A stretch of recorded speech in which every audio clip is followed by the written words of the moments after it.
Do you live in a world filled with corporate data? Are you plagued by siloed departments? Are your lackluster growth strategies demolishing your chances for success? Are you held captive by the evil menace, Lord Lack? Lack of time, lack of strategy, and lack of the most important and powerful tool in your superhero tool belt, knowledge. Never fear, Hub Heroes. Get ready to don your cape and mask, move into action, and become the Hub Hero your organization needs. Tune in each week to join the League of Extraordinary Inbound Heroes as we help you educate, empower, and execute. Hub Heroes, it's time to unite and activate your powers. Welcome back, gentlemen. Oh, hi. How are we? We three kings are no, I won't do it's I don't know if you're gonna listen to this before Christmas, after Christmas, but I'm doing great. During Hanukkah, maybe. Yeah, maybe. That's today. Yeah, I think It it is. starts. Yeah, I think It is today. That's It right. is today. Yeah. The Okay, what is well- it? The first candle on the menorah today, correct? Exactly. Yeah, exactly. We'll be lighting that shamus tonight. Hey, It's going to be unreal. Going to have some Lockies There probably. you go. You know what I want tonight? I want a Can't wait. nap tonight. That's what I want. I want to just Yeah. get done with work and like take a siesta. That's a want this really week great to way to start a Monday at fly 9 a.m. Right? I've already chalked it. Yeah. Yeah. We're cooked this week. Yeah. Oh my God. Well, okay. Well, then I'll just be the honest one. I am feeling a little nervous. Why? Why? I'm sorry. Were you not present in mind, body, spirit in our last conversation? We're Yeah. I disassociated. Yeah. I'll be honest. No, I was here. And we were all. I remember being here, I think. Yeah. It was an There's out of something. body experience. Yeah. It was a trauma response. But we're back Yes. to Yes. do it again. Of course. And I'm so excited What we all for wanted. part 2 of Amplify. Now, if you are just joining the Hub Heroes podcast, we have been unpacking HubSpot's Loop Marketing Playbook, which they released not too long ago. And we had a lot of feelings about the Amplify stage. And this is one of those times where if you haven't listened to the first episode, sure, okay, you can dive in here. I would really recommend you go back and go on that emotional journey with us. Yeah. Why don't we just say emotional journey? So Amplify is about, I don't know, this is where it's already going to start leaking. There's a lot of stuff. It's about everything. Everything happens. Where you in do all of Amplify. it. Everything. Yeah, I think that the response was that Amplify was the entire. Okay, do your content marketing strategy. Do your content Do your marketing content marketing strategy. strategy. Do your paid ad strategy. Use AI. Optimize each channel for conversion. You know You know what what? I couldn't get out of my head after our conversation last week? What's that? You know, they wrote a book, an actual book about inbound marketing. I They remember. wrote a landing page for Yeah. Loop Marketing. Oh, dang. Got him. Shots They wrote a fired. landing page. Wait, Like- to be fair, though, Inbound probably started as a landing page. No. Well, maybe. Or was it really just a book first? I mean, maybe book. it might have been a Well, it was a Yeah. substance. Wow. wow. Substantially enough. You can tell I don't read a lot of books. Substantially enough. The strategy had enough substance Substantially. in which they could write a whole book about Yeah. it. Yeah. It was There's a loop substantial. marketing book. All I see I've always is- wanted to be substance. I go and I look at the videos at the bottom of this page, and it's the announcement at Inbound and then some other stuff. We should really at some point watch these videos on how they explain it and just like react to it. Maybe we're missing something. I mean, How they Heroes could react. I mean, we were give us some, we were but kind of there, right? Well, some of us might have Getting close. been there. Yeah, like we were literally there. yeah, we It's were true.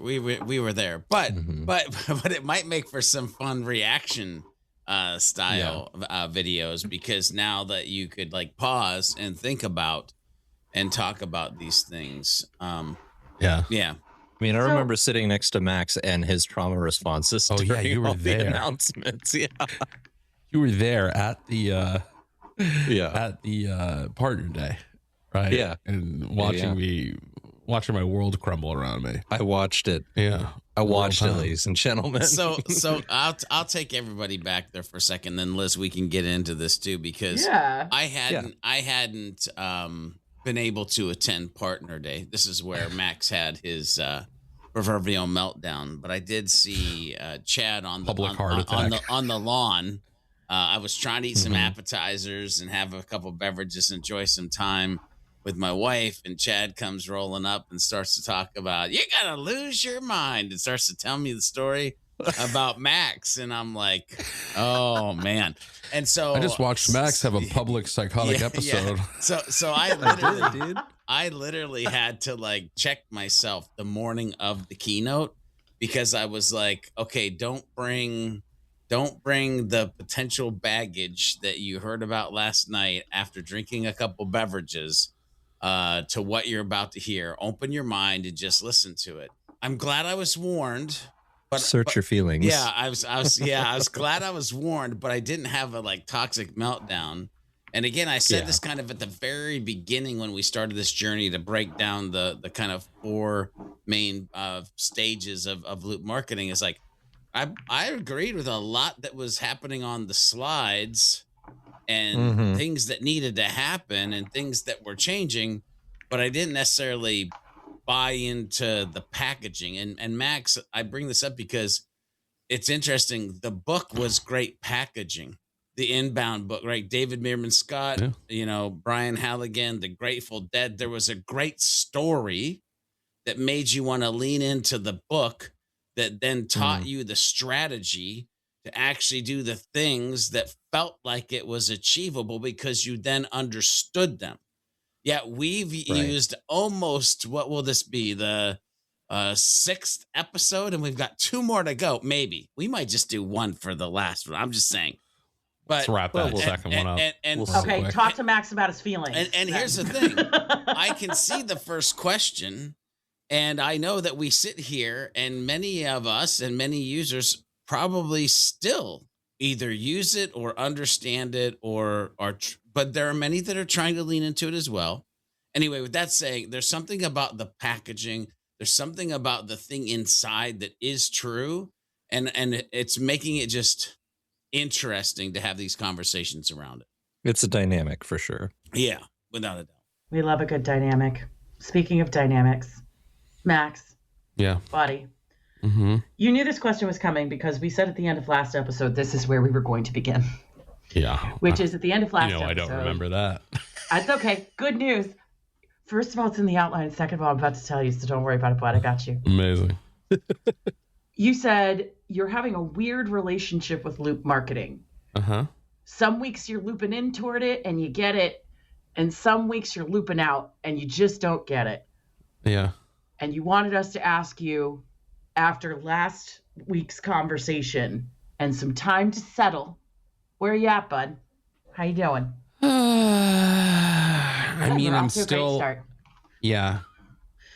I'm still stuck on the whole, like ignoring the elephant in the room of like the difficult part being just glazed over. Build your content strategy, right? And it's like this is what everyone struggles with, right? And, they're making that same, I think they're making that same mistake that they did with Inbound, where they just kind of like assumed everyone were these content gods that like knew how to create good content. And, they had a second pass at sort of the strategy that holds this entire thing up. And like they again skipped the hard part, and they're just emphasizing all these things that tools do, And so that like I think I was on it for a while. I was like really, I feel like I was starting to get it. And like, don't get me wrong. I think this needs to exist, right? Loop is a cool name. It sounds new. It's great. People do need some kind of strategy for how to survive as a or thrive as a company in this age where everyone has all these fancy AI tools in their tool belt, and some people are excelling it, some people aren't, some people are just doing the constant slop generation, right? Like, I get that. This needs to exist, this refreshed look in the way that, or this refreshed take in the way that we look at doing inbound in the age of AI needs to exist. And I was super on board until we got to stage 3, and we build your content strategy is like, it gets a drop down with one sentence. So I'm just like, bro, this is like, I don't know. Can I ask you a question, Max? And I'm asking you this question, but I'm also sitting here asking myself this question. We've historically by the way, I know without a shadow of a doubt that Liz will have something to say about the words that are about to come out of my mouth. I just know this to be true. Boy, don't get yourself in trouble. So Max, my question to you is, do you believe the historical story that we've said about content creation being difficult? Do you think that is still a truth in organizations, or do you think it's actually easier than ever to create content, and therefore that's why there was not the massive emphasis, or the belief is that enough organizations are already having a content strategy, or have had content strategies, therefore it doesn't need to be a major flex inside of the loop? There's a difference between creating content and creating content that actually invokes a physiological brain response, emotional, in a not even emotional, whatever sort of mechanisms that need to be twisted and turned in the brain to get someone to go, oh, you guys really know what you're talking about. Oh, I really trust you. Oh, I think this challenge that I'm having relates to this thing that you're selling. Da, da, da. Like, there's content that does that, and then there's content that doesn't do that. You know what I mean? Like, again, sending out your newsletter saying that you hired a new accountant and you're going to be at a trade show is content. Is that content that actually changes people's hearts, minds, and their trust index with you? No. No, it feels right. Painful. And like, people, like, there's making content, and then there's making good content. And when I say good content, I don't mean high production value. I mean content that when someone consumes it, they move in a positive direction that will, get the outcome you're looking for as a marketer, right? Forget the whole, does it help them, blah, blah, blah, blah. And do you feel that there's still a deficit of that in most organizations? Yeah, 100%, because we've made it super, super easy to make content with AI, which means the load of junk garbage out there is only like increasing a millionfold, right? So the slop stack is getting higher. The slop stack is a stacking, right? I think just because it's easier to make the content, right, doesn't mean the final product that goes out into somebody's eyeballs and into their brains and decision-making processes, right, actually moves them in the correct way, right? Especially when those people are now you're now competing, since everyone can make content. Slop now. stacks. Yeah, right. You're the stuff that you put out there is competing in this ever sloshier pool of shit, right? That it has to contend with, so it's that much more important that the stuff you put out there is good, it's captivating, it's unique, it's all those things, but also, like, is it doing its job, right? Like, is it getting someone to go, oh, that like helped, and now I have, +5 positivity trust points with this company now, right? Whatever it may, whatever calculation they're doing in their head, in their subconscious, right? So it's up. And like, this is why, like, I always harped on like the goals and challenges stuff, right? Whenever our brains enter the internet, right, and we're not just mindlessly scrolling on social media, it's typically because we have some kind of problem. And it's just no different than the way we interacted with search engines. We just do it with a robot now, and it Googles it for us, right? It's no different. Well, it Googles like right? 10 things for us. Sure, that's fine. It Googles 10 things, but you still enter that interaction in the same way. I have a problem. I have a goal. I have a challenge, no matter how minute or complex it is, right? Humans still experience things, have problems that they got to figure out. And instead of asking Jeeves or asking Google, they're asking ChatGPT, Gemini, friggin' Claude, whatever, right? Because they have a problem and they need an answer, right? And they want to get closer to achieving some sort of goal or overcoming some sort of challenge. That is the universal truth. As long as humans are breathing and alive and existing in the world, that will always be the thing, right? And good content is stuff that, again, helps them get closer to achieving that goal or that challenge, whatever it may be. That goal could be, I'm hungry and I want to find pizza. That goal could be, why is my sales team underperforming in some certain areas? It could be any varying levels of specific, basic, important, not important, right? Every single time you ask ChatGPT a question, whatever it is, it's because you have some kind of problem you don't know the answer to. So, right, however you define problem. But again, the content you then ingest, right, needs to have some kind of positive impact on whatever that goal or challenge is. Otherwise, it's a waste of your time still. Like, that's still a universal truth, no matter what, right? And you could make as many friggin' AI clip edits with cool captions and all this other bullshit, but like, if it doesn't actually help me with that thing, it's not good. It's not good. It's just slop. It's interesting because what I hear you say, and then I do want to hear what Liz or Chad have to say around this. But what I hear you say is like amplify helpfulness. Sure. Like, I mean, in this that ain't in here though. It's in its simplest form. Amplify helpfulness.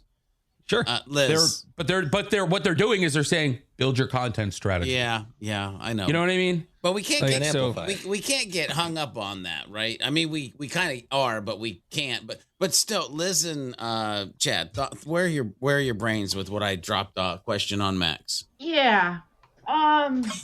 George. Yeah. I'm just gonna say your name that way. Yeah. And that communicates a lot of what I want to say. Wow, I'm in trouble. How have I been saying George this whole time? Nicer than that. Yeah. George. I call you Daddy. I think, George, you're asking. I got called to the principal's office. George, you're asking a question that I think a lot of people ask, which has always been the problem we've had with content. This has always been the problem. People want it to be easier than it actually is. It is a job, guys. It's the way a graphic designer is a job. It's a way a paid media specialist is a job. It is a unique set of skills, right? It's Liam Neeson with a keyboard, right?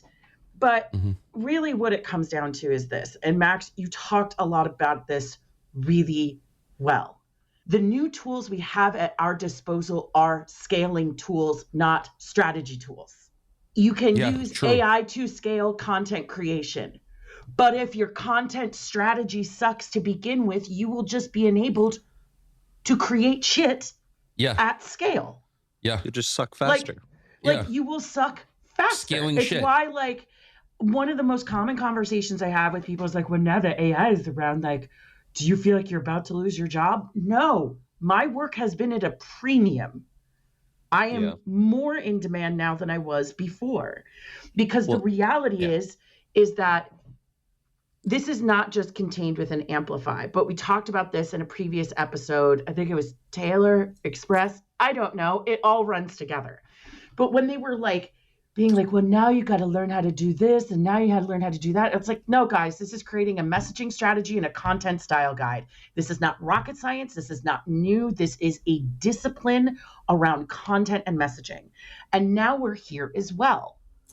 HubSpot has historically never done a good job of teaching us how to do content strategy. They had something called content strategy as a tool once for a few months, renamed it the SEO tool, and it is now my least used tool in the entire stack.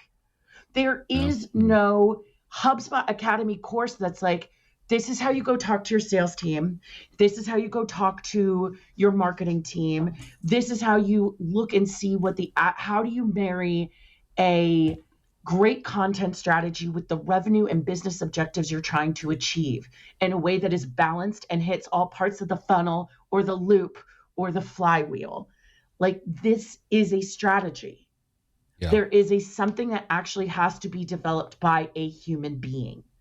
You can use tools to scale it. Like I use ChatGPT when it's like, here are 10,000 keywords that I had a bunch of parameters around. Tell me what I'm missing. Does this look right?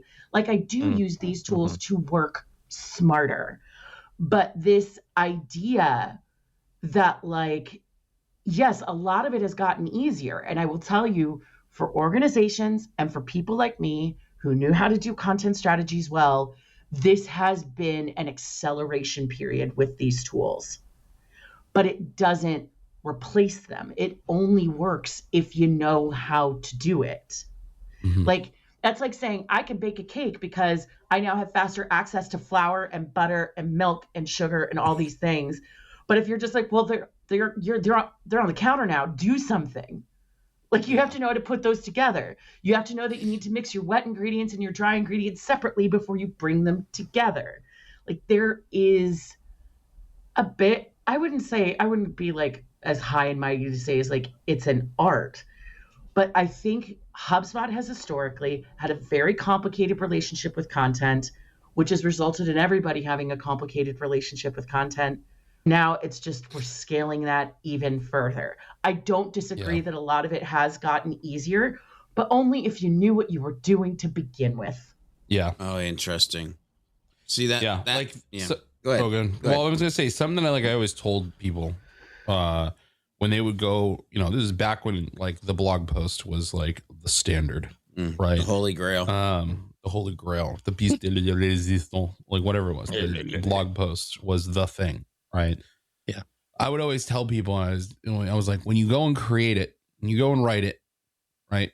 Go read it, and when you read it, ask yourself, does this help someone get closer to achieving a goal or overcoming a challenge, like whatever it is? And if it doesn't, go write something different. You think people are reading their AI slop blog content that they create? No, they're going, oh, it's out there. I did it. Great. Like they're not proofreading. If they weren't taking the time to write, they're not taking the time to proofread.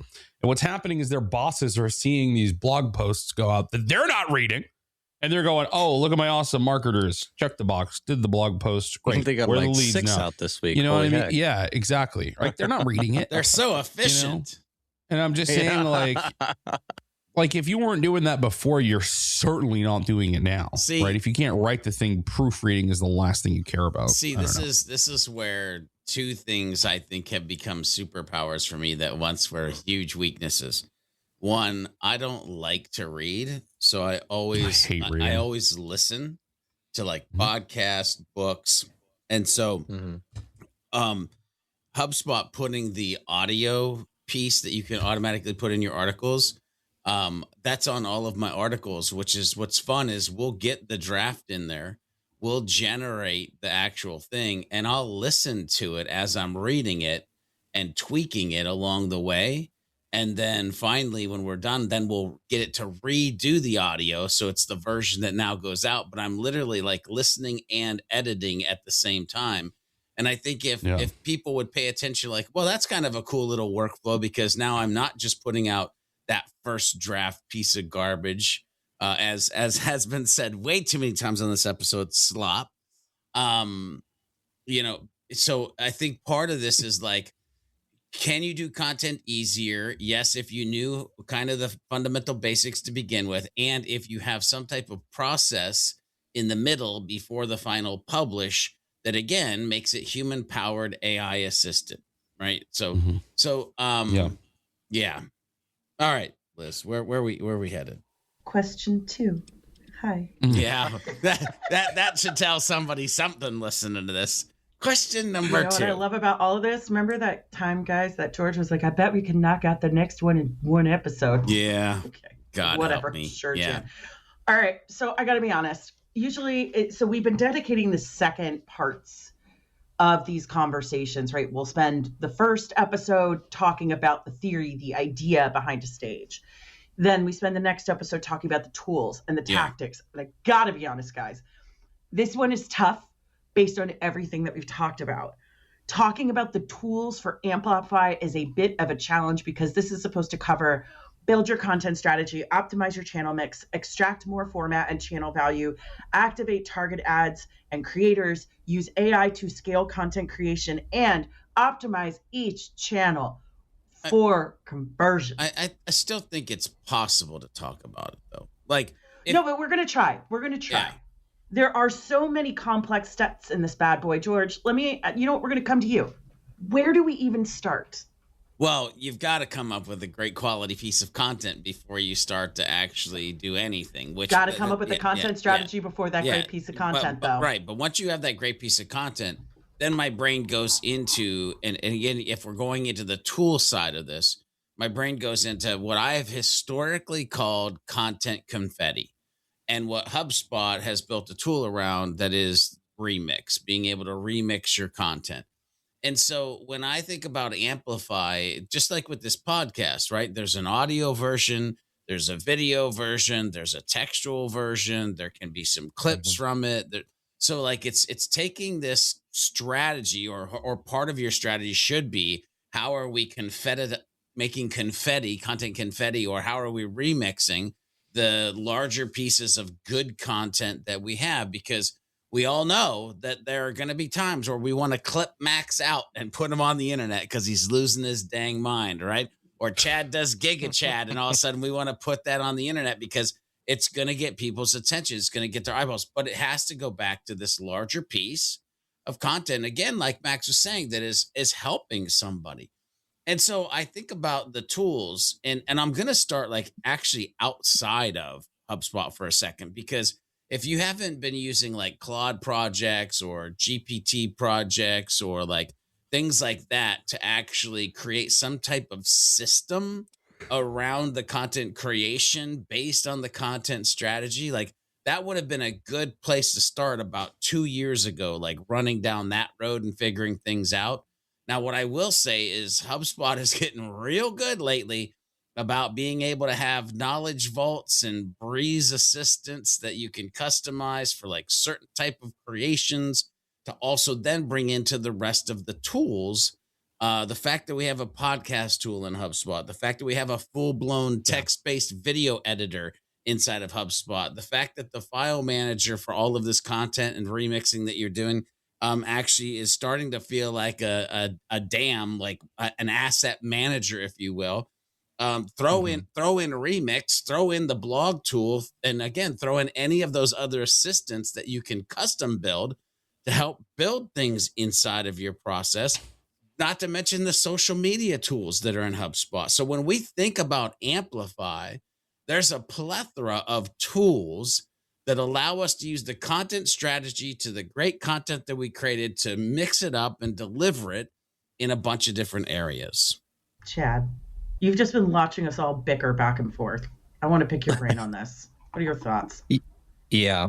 I mean, to me, like, what, I don't truly, I think, have the depth of appreciation, obviously, that you do, Liz, for just how difficult it is to get people to utilize or like have a content strategy and like be on the bandwagon, right, of all of this, because I've never had to teach it. But what I have had to teach people how to do is all the automation and tools and the systems and the user interfaces.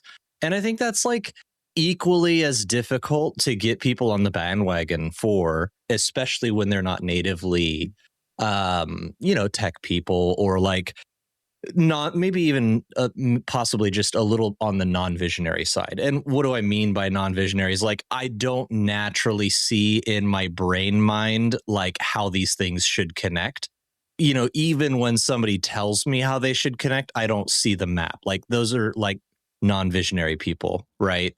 And if we look at this, like George mentioned, even though there's like lots of feels from a purely tool-based perspective where they're trying to guide you from tool to tool, like, I know it's a big gloss over, but provided you have a content strategy and we start to jump through the systems and processes, Taylor there's a lot of stuff inside of HubSpot that helps you get that done.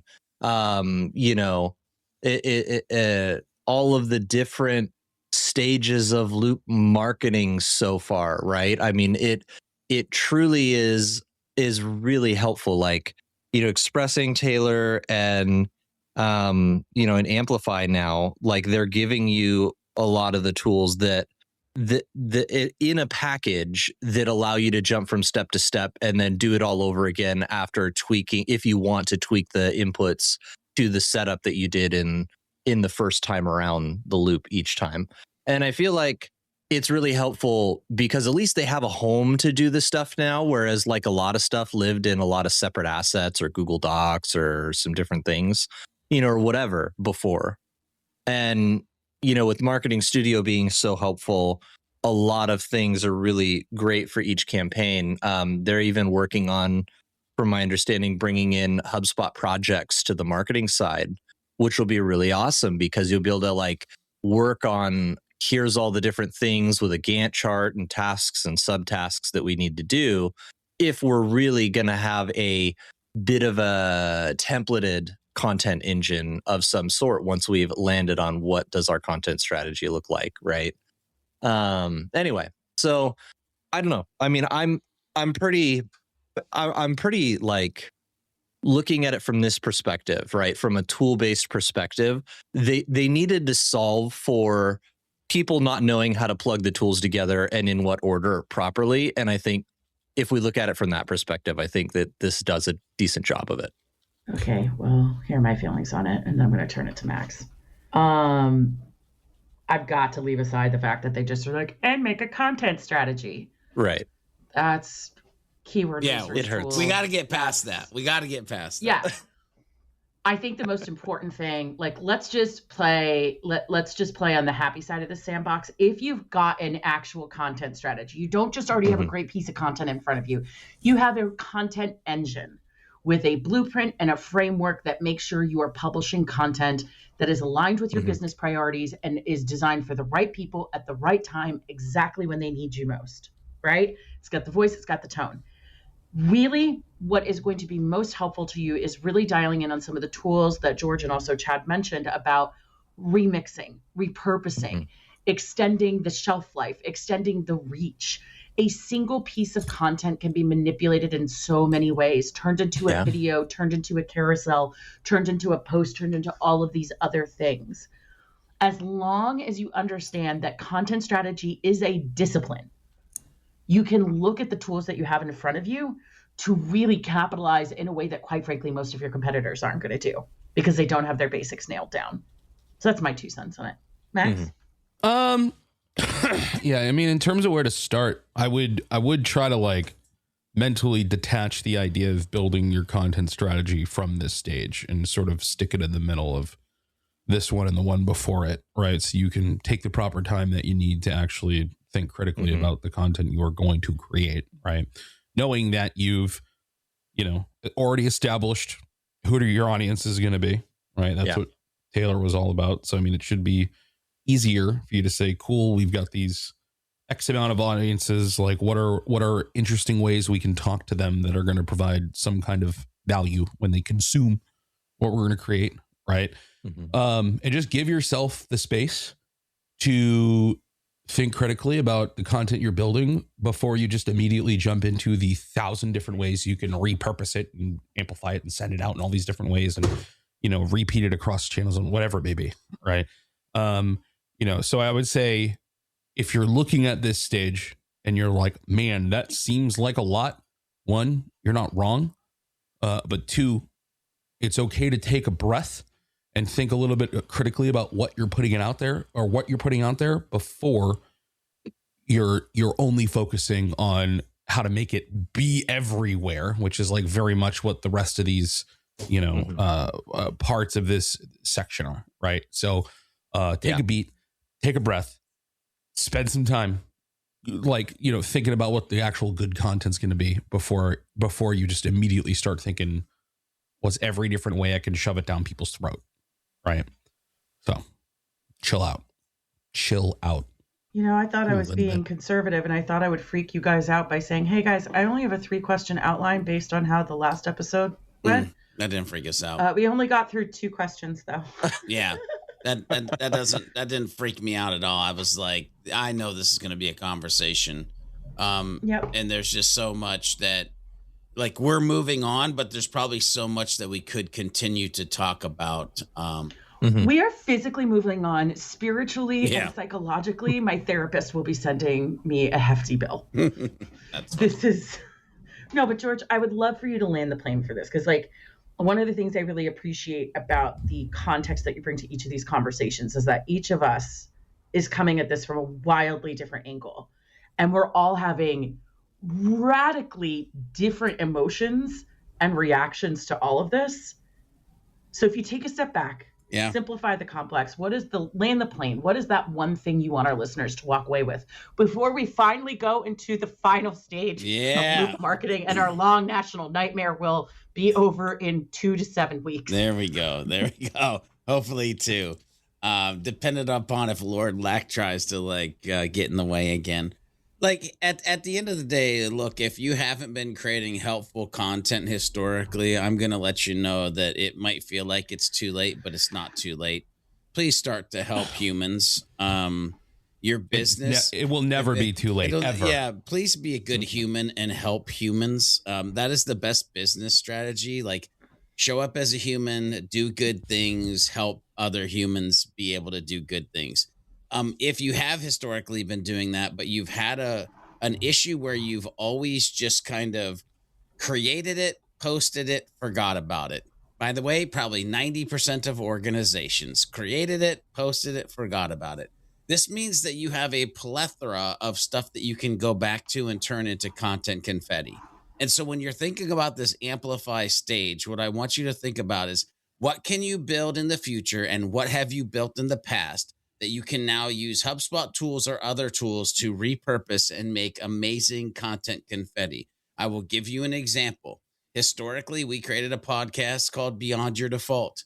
Historically, I've talked about the Superhuman Framework. We are in the mix of building something where we've merged Beyond Your Default and Superhuman Framework in a certain personalized at-scale direction to make amazing content confetti that is an entire website, an entire resource center, an entire ecosystem for humans that might need help around the thing that we're trying to use it to help them with. And again, it was based on the content strategy that I've used since 2013. Create helpful content that helps humans get to the next place in their life. So do that. Be helpful and create content confetti. Okay, Hub Heroes, we've reached the end of another episode. Will Lord Lack continue to loom over the community, or will we be able to defeat him in the next episode of the Hub Heroes Podcast? Make sure you tune in and find out in the next episode. Make sure you head over to thehubheroes.com to get the latest episodes and become part of the League of Heroes. FYI, if you're part of the League of Heroes, you'll get the show notes right in your inbox, and they come with some hidden power-up potential as well. Make sure you share this podcast with a friend, leave a review if you like what you're listening to, and use the hashtag HubHeroes Podcast on any of the socials, and let us know what strategy conversation you'd like to listen into next. Until next time, when we meet and combine our forces, remember to be a happy, helpful, humble human, and of course, always be looking for a way to be someone's hero.